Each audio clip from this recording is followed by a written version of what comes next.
The third shift had always been the quietest time at Orbital Station Jericho, and Mira-chan liked it that way. She sat at her workbench surrounded by the corpses of dead machines, her hands blackened with grease, and her coffee growing cold beside a half-eaten protein bar. Jericho was the largest salvage station in 3 sectors, a place where broken things came to be stripped apart or given second chances. Mira had worked here for 15 years, and she had seen everything the galaxy could throw at her. From ancient warship reactors to alien toys lost by children on distant worlds, she thought nothing could surprise her. Anymore, she was wrong. The workshop door slid open with a soft hiss, and Mira looked up, expecting to see one of the night crew looking for spare parts. Instead, she saw something impossible. A child stood in the doorway, but not a human child. He was small, barely 4 feet tall, with scales that shimmered in copper and gold. Under the harsh workshop lights, 2 wings lay folded against his back like crumpled pieces of silk, and his eyes were the color of burning amber. Mira dropped her wrench and it clattered loudly against the metal floor.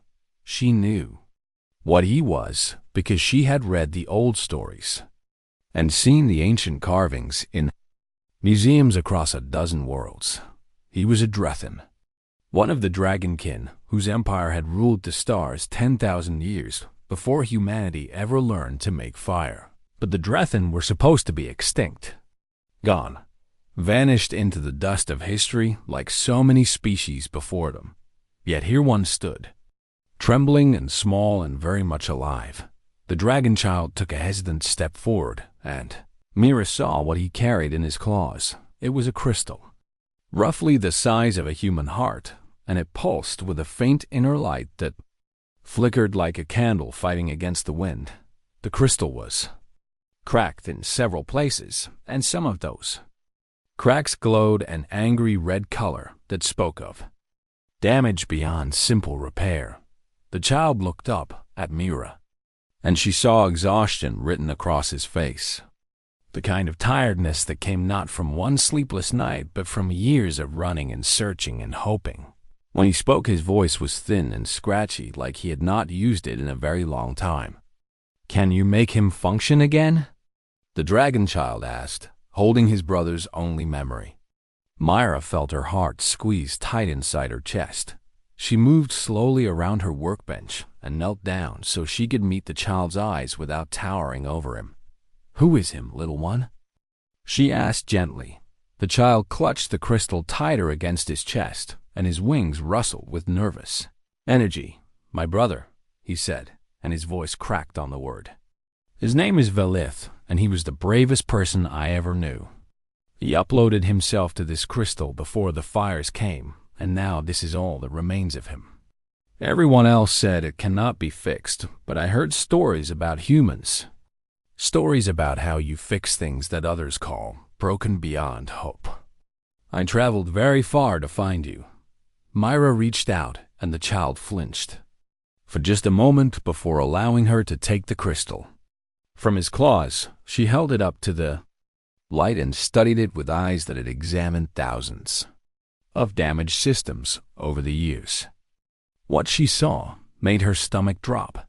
The crystal was ancient technology, so old that it predated every database she had access to. The internal structure was fractured in ways she had never seen before, and the data patterns inside flickered with corruption and decay. Any engineer in the known galaxy would look at this crystal and say the same thing. It was dead.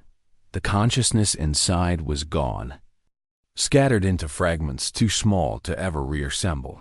But Mira-chan was human, and humans had a very complicated relationship with the word impossible.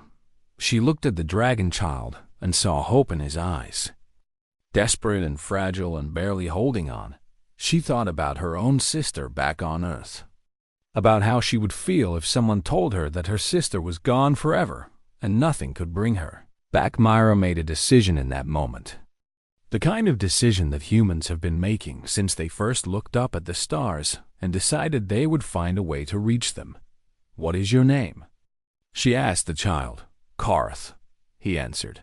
Okay, Karth, Myra said, and she held the crystal carefully in both hands. I'm not going to lie to you because you deserve the truth. This is badly damaged. More damaged than anything I have ever tried to repair. Every expert I know would tell me this is impossible.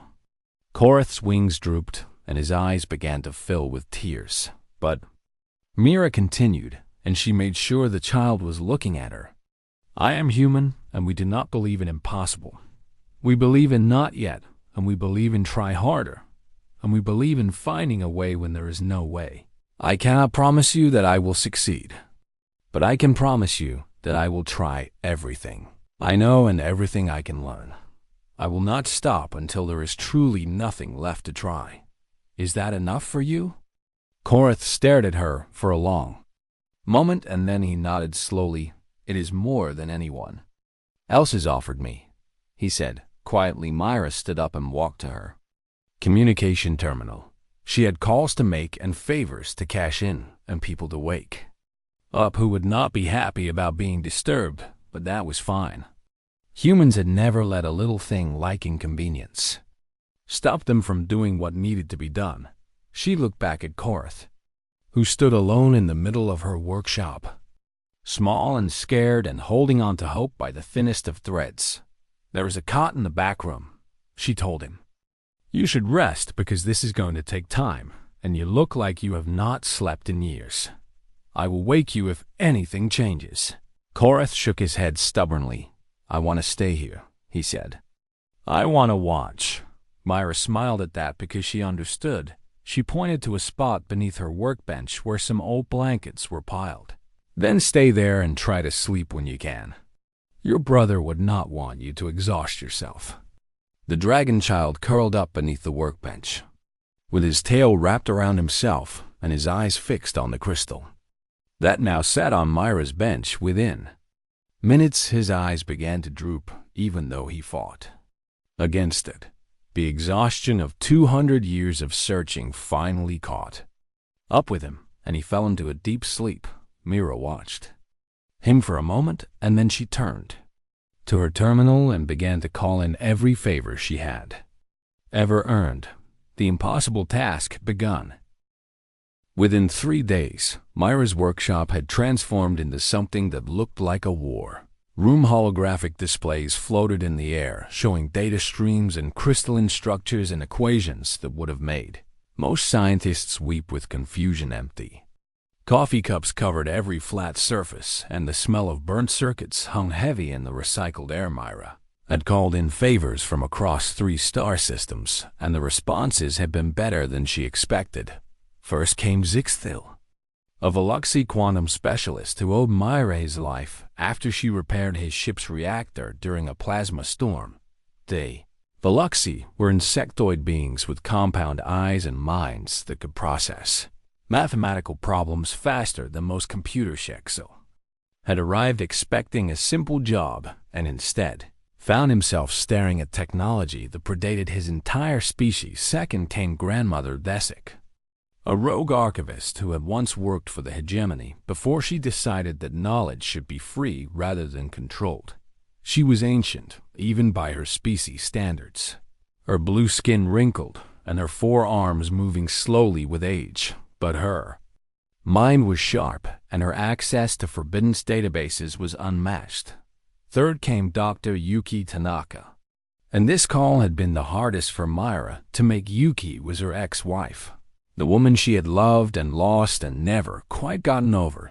She was also the foremost human expert on synthetic consciousness, the person who had literally written the textbooks on how minds could exist inside machines. Yuki's holographic image flickered into existence on the 2nd day, and her first words were not friendly. You have some nerve calling me after 3 years of silence, she said with her arms crossed. I know, Myra replied, but this is not about us. She turned the camera to show Korath sleeping beneath the workbench with his claws still reaching toward the crystal, even in his eyes. Dreams. Yuki's expression softened immediately. Is that a Drethan child? She whispered. Yes. And his brother's consciousness is trapped inside a dying crystal. Myra explained, I need your help, Yuki. I need the best, and that has always been you. There was a long pause, and then Yuki sighed. Send me the data, she said. All of it. The team worked around the clock, each bringing their unique skills to the impossible problems. Ixthel analyzed the crystalline structure with his compound eyes and discovered that the fractures numbered not in the hundreds, but in the tens of thousands. The lattice is shattered in over 40,000 locations, he reported, his wings buzzing with agitation. The data degradation is beyond anything I have calculated before. We are attempting to reconstruct a complete consciousness from fragments, smaller than atoms. Grandmother Desik searched through archives that most people did not know existed. She found references to Drethan memory technology in text that had been banned for millennia. The Dragonkin developed this crystal storage method over 50,000 years ago, she explained. They called it soul-keeping, and they believed it allowed the essence of a person to survive beyond death. But the knowledge of how to read and restore these crystals died with them. Or so everyone believed. Yuki worked on the software side, developing algorithms that could theoretically piece together scattered consciousness data. Her holographic form was present at all hours.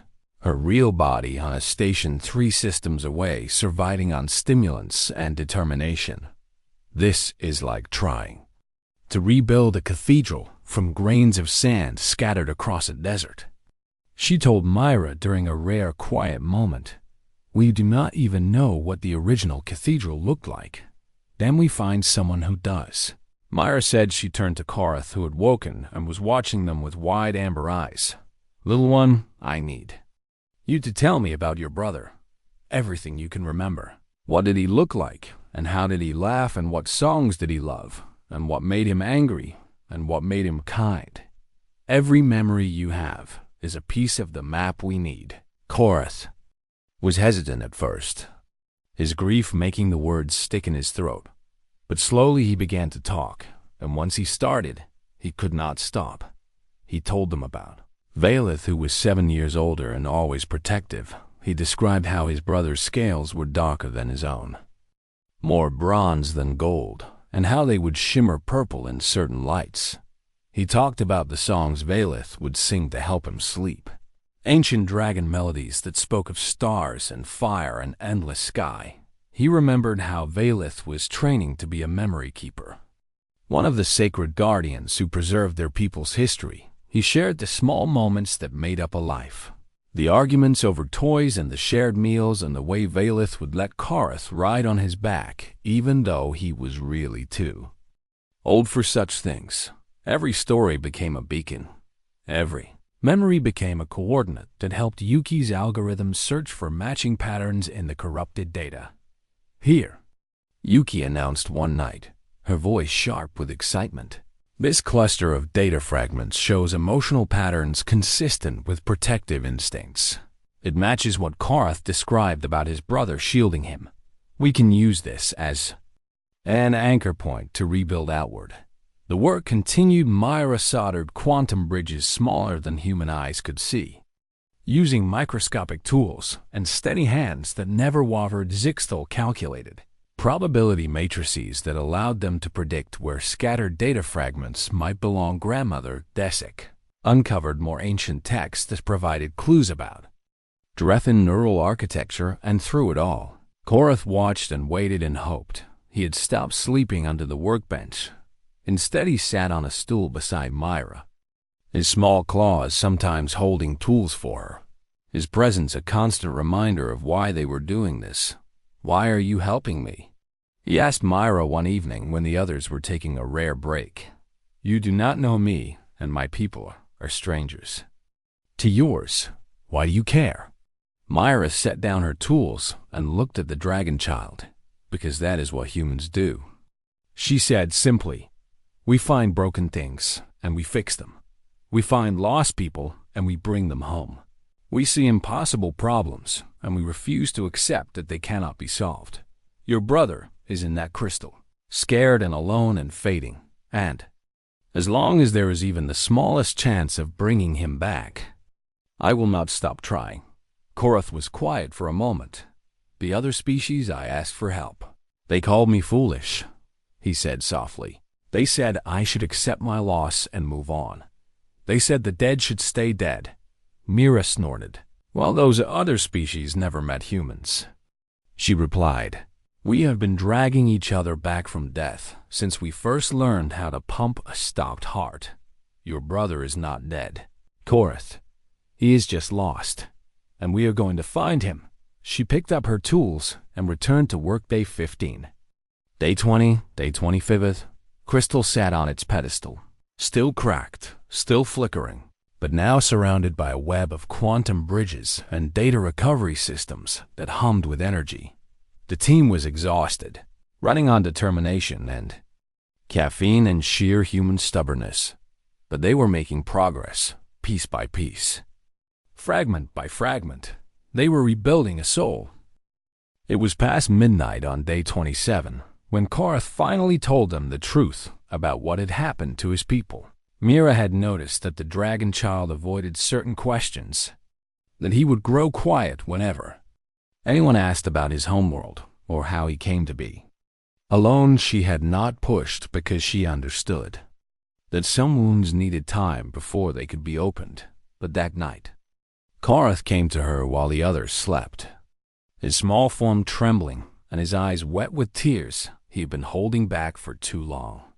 "I need to tell you something," he said in a voice barely above a whisper, "about Valeth and about why he is inside that crystal. You deserve to know what you are trying to save." Myra set aside her work and gave the child her full attention.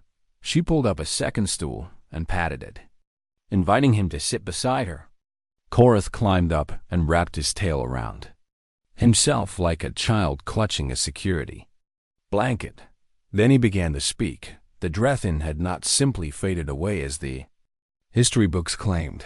They had not died of plague or war among themselves or any of the usual reasons that species disappeared from the galaxy.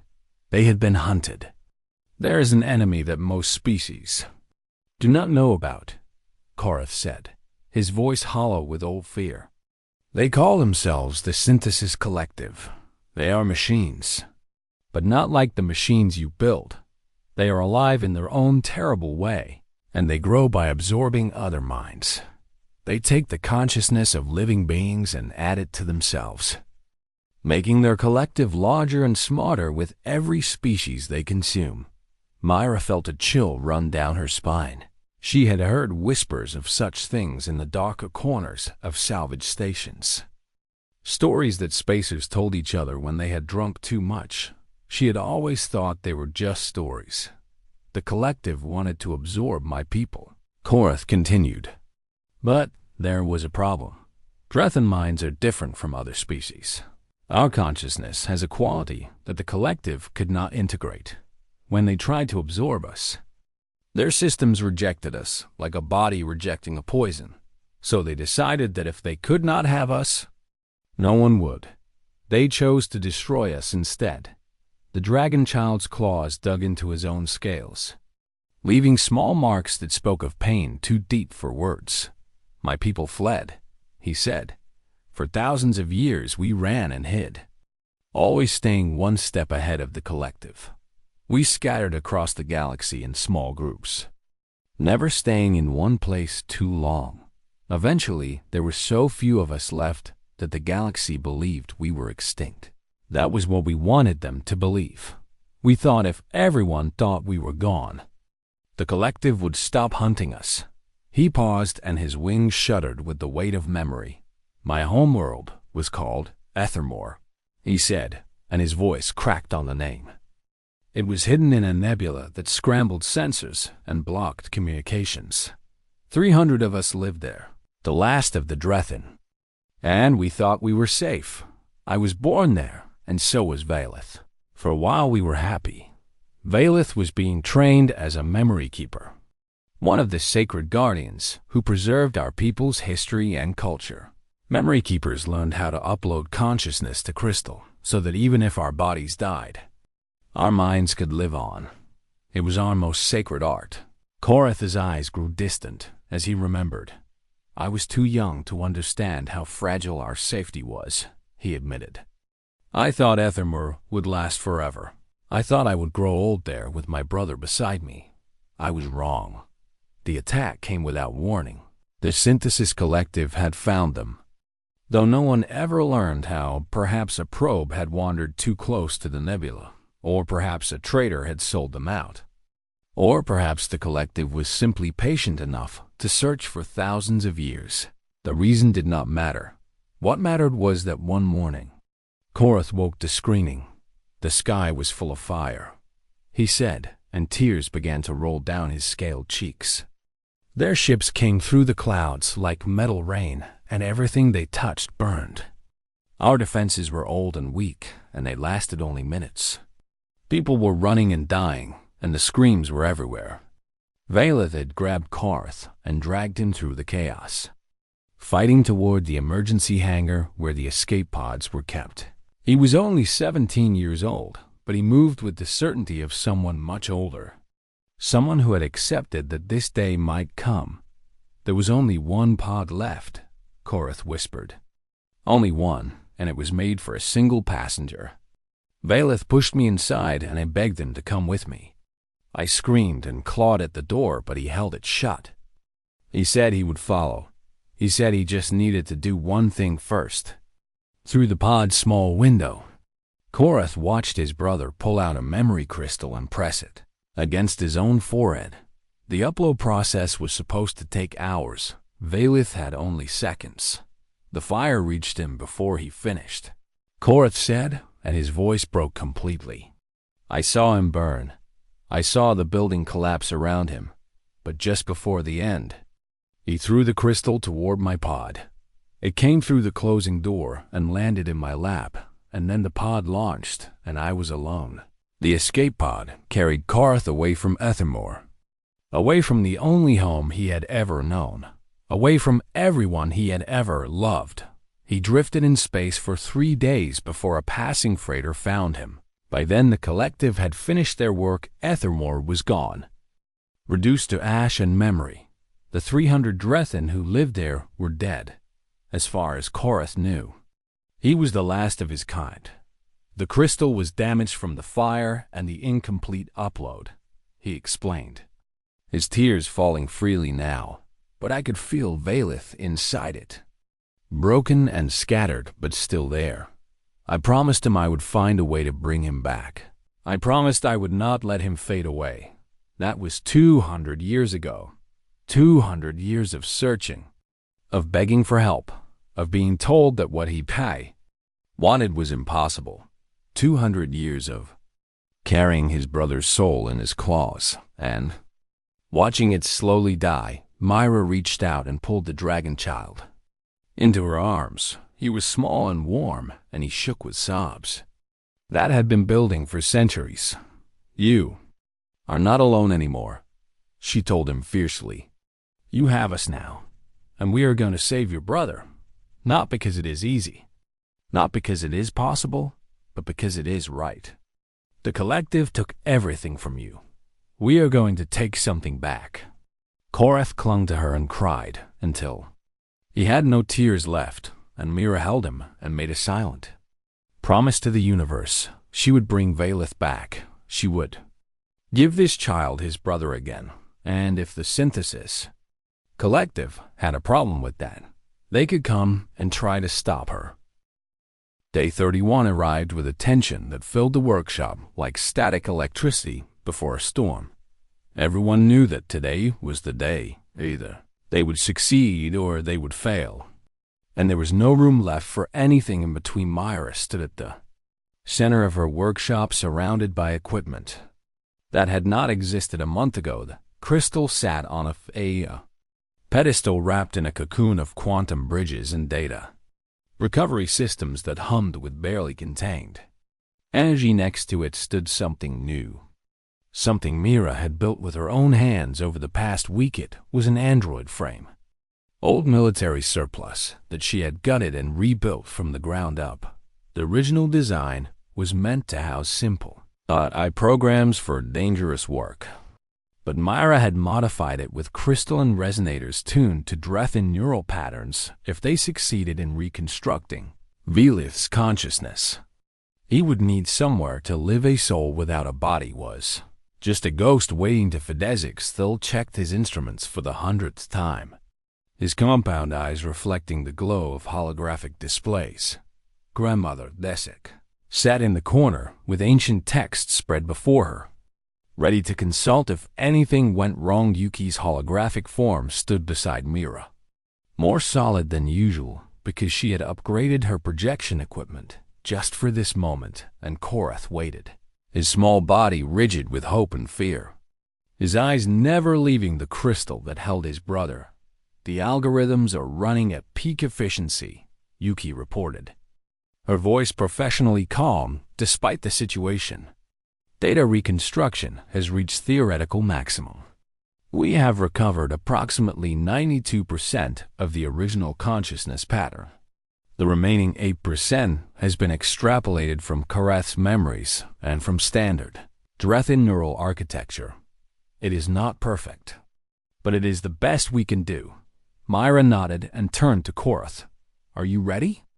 She asked gently. The dragon child swallowed hard and nodded. I have been ready for 200 years, he said. Myra took a deep breath and began the transfer. Sequence data flowed from the crystal through the quantum bridges and into the android frame. The process was delicate, like pouring water from one container to another without spilling a single drop. One mistake, and everything they had worked for would be lost. Crystal's glow intensified, shifting from amber to gold to white. As the consciousness inside began to move, the android frame shuddered on its platform, its optical sensors flickering with random patterns. Alarms beeped and warning lights flashed, and Zixthil's wings buzzed frantically as he adjusted parameters on the fly. Neural pathway integration at 30%. Yuki announced. 40%. 50%. We are hitting resistance in the emotional core sectors. Compensating now. Myra's hands flew across her console, making adjustments that were half science and half instinct. The android frame began to shake more violently, and for a terrible moment she thought it might tear itself apart. Hold together, she muttered through gritted teeth. Come on. Hold together. 70%. Yuki called out. 80%. Neural pathway integration at 90%. 95. Transfer complete. The workshop went silent. The crystal's glow faded to nothing. Its purpose fulfilled. Its contents now housed somewhere. The android frame stopped shaking and stood perfectly still on its platform. Nothing happened. Seconds stretched into eternities, and Mira felt her heart sink with each one that passed. Had they failed?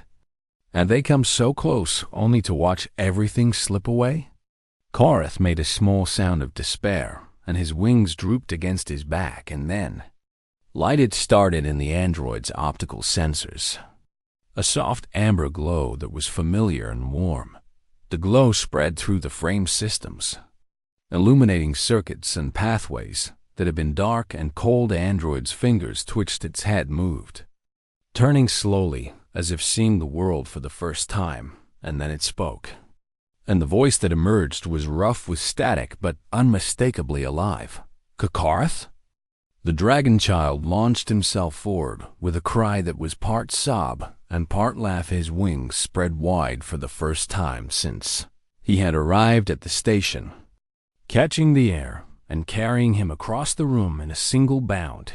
He collided with the android frame and wrapped his arms around it and held on like he would never let go. You are here, Korath cried into the android's chest. You are here. You are here. I found you. The android's arms rose slowly, mechanically, and wrapped around the small dragon child. The movement was awkward at first, unpracticed, but it grew more natural with each passing second. You found me, Valith agreed, and his voice was clearer now, more like a person and less like a machine. Little one, I thought I would never see you again. How long has it been?" Korath pulled back just enough to look up at his brother's new face. The android had no scales, no wings, no copper and bronze coloring that marked the Drethin, but the eyes that looked back at him glowed with the same amber light that Korath remembered. 200 years. Korath whispered. "I have been searching for 200 years. The android." Valeth went still. 200 years, he repeated slowly. "You searched for 200 years? You were just a hatchling when Ethamore fell. How did you survive? How did you keep going for so long?" "Because I promised," Korath said simply. "I promised I would not let you fade away. I promised I would find a way to bring you back, and humans helped me. They fixed you when everyone else said it was impossible." Valeth looked up at the beings who surrounded him. At Myra and Yuki and Zixthel and grandmother Desichthes, strangers who had worked for weeks to save someone they had never met. His gaze settled on Myra, recognizing somehow that she was the one who had led this effort.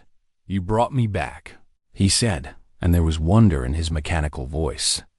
"The crystal was shattered and corrupted beyond all hope of recovery. I remember the moment of upload. I remember knowing that it would not be complete. I accepted that I was going to die. How did you do this?" Myra smiled, tired and proud and emotional all at once. "We are humans," she said, as if that explained everything. "We do not accept impossible. We take broken things and we fix them. We take lost people and we bring them home. Your brother traveled 200 years to find help. The least we could do was try." Yuki's holographic form flickered with something that might have been tears if holograms could cry. "We actually did it," she whispered. "I honestly was not sure until the end. I have spent my whole career studying consciousness transfer, and I thought I understood the limits. But apparently, humans do not have limits. We just have challenges we have not overcome yet." Zixthel made a sound that might have been laughter. "I bet my ship that this would fail," he admitted. "I have never been so happy to lose a wager." Grandmother Desik rose from her seat and approached Valeth slowly, her ancient eyes studying him with something like reverence. "The last memory keeper of the Drethin," she said softly. "Your people's history and culture lives on in you. You carry the weight of an entire civilization. That is a heavy burden, but also a sacred honor." Valeth looked down at his mechanical hands, at the body that was nothing like the one he had been born with. "I am not the same," he said quietly. "I can feel the differences. Some of my memories are foggy, and some of my emotions feel distant. I am not the person I was before." Korath gripped his brother's hand tightly. "You are Valeth," he said fiercely. "You are my brother. That is enough. That has always been enough." The android that housed an ancient dragon soul looked at the child who had refused to give up for 2 centuries, and slowly, carefully, he smiled. It was a strange expression on a mechanical face, but it was real. "Yes, little one," he agreed. "I suppose it is." Myra watched the reunion and felt something warm bloom in her chest. This was why she did what she did. This was why she worked in a salvage station fixing broken things. Because sometimes, against all odds, the broken things could be made whole again. The weeks that followed Valeth's resurrection were filled with adjustment and wonder and cautious hope. Valeth spent hours each day learning to control his new mechanical body, practicing movements that had once been as natural as breathing. Walking required conscious thought now, and speaking took effort. And sometimes his systems would glitch in ways that made him freeze mid-sentence. But he was alive, and he was with his brother, and that made every struggle worthwhile. Korath never left his side for more than a few minutes.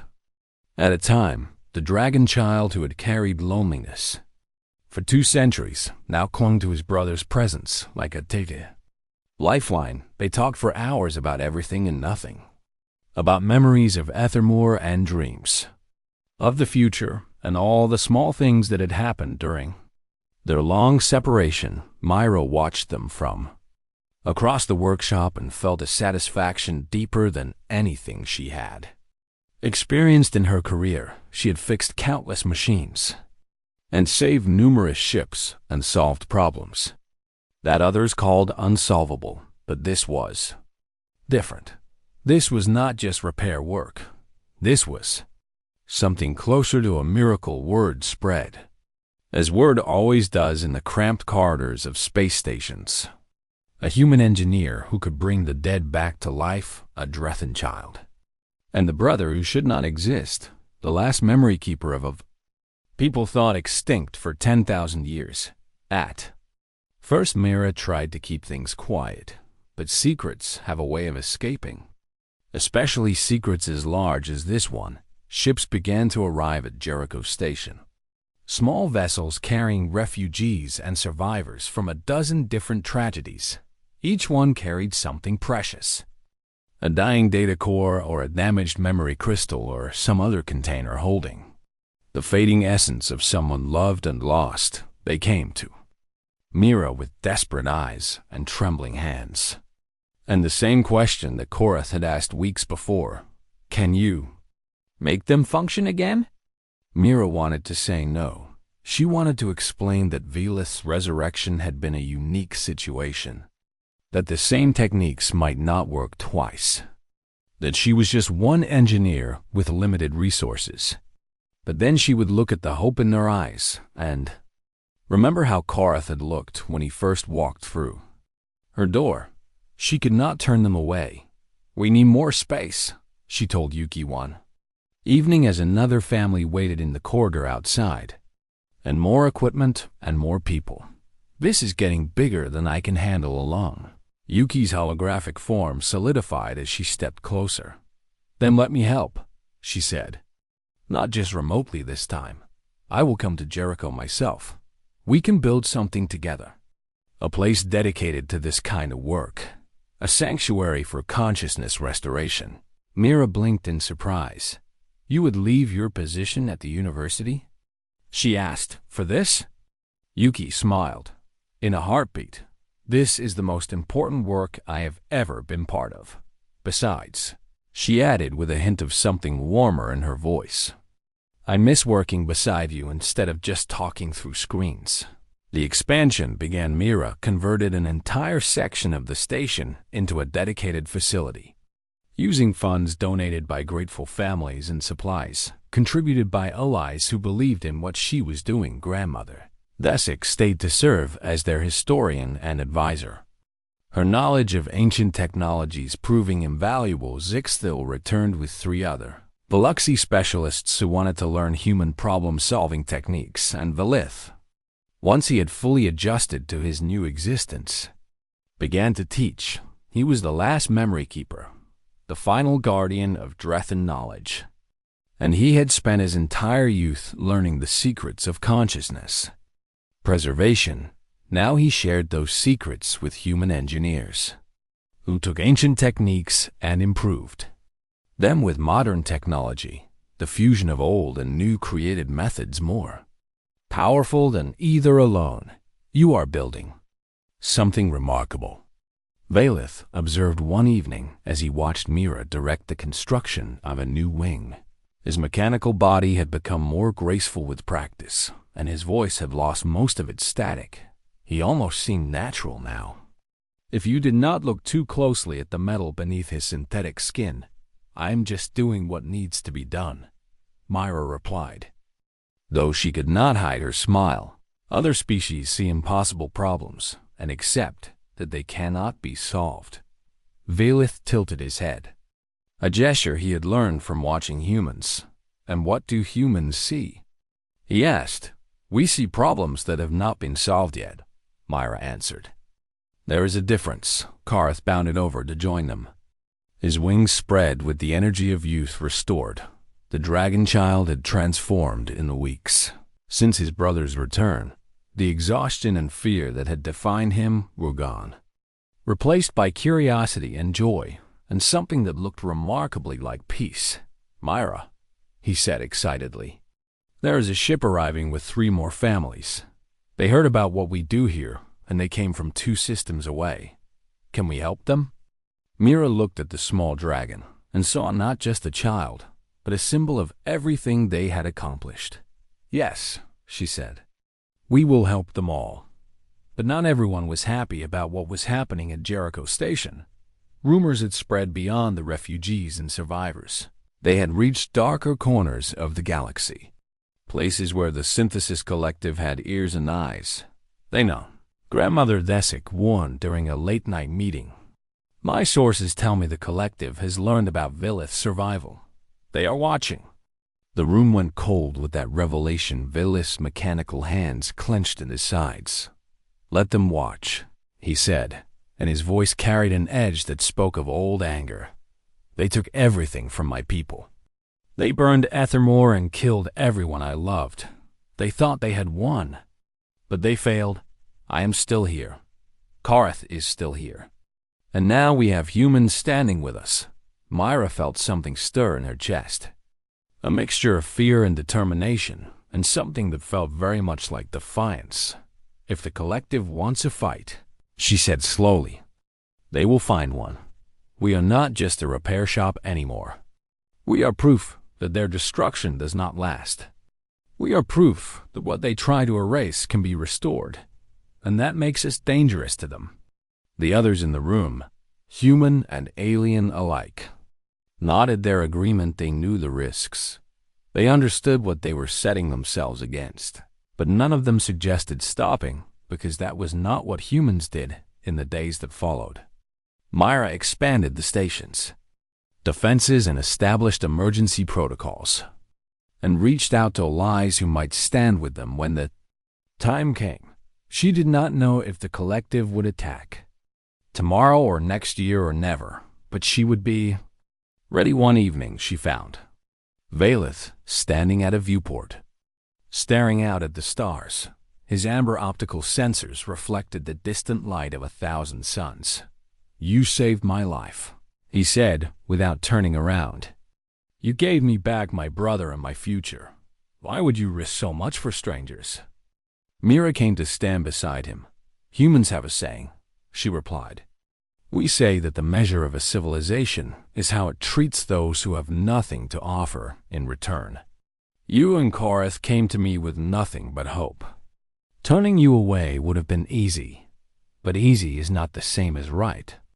Vilith was quiet for a long moment. My people believed that memory was sacred, he said finally. That preserving the past was the greatest duty any person could have. But you humans have taught me something different. You showed me that restoring what was lost is just as sacred as preserving what exists. You are memory restorers, not just keepers. You take what is broken and you make it whole. He turned to face her, and in his mechanical features, Mira saw something that looked very much like hope. That is a gift, he said softly. A gift beyond measure, and I am honored to stand beside you. Whatever comes next. Outside the viewport, ships gathered. Some were allies, and some were refugees. And some were enemies watching from a distance. The galaxy was changing because of what had started in a small salvage workshop. A human engineer refused to accept impossible. A dragon child who never stopped searching. A brother brought back from the edge of oblivion, and a promise that the broken could be mended, the lost could be found, and the dead did not have to stay dead. The Synthesis Collective would come eventually.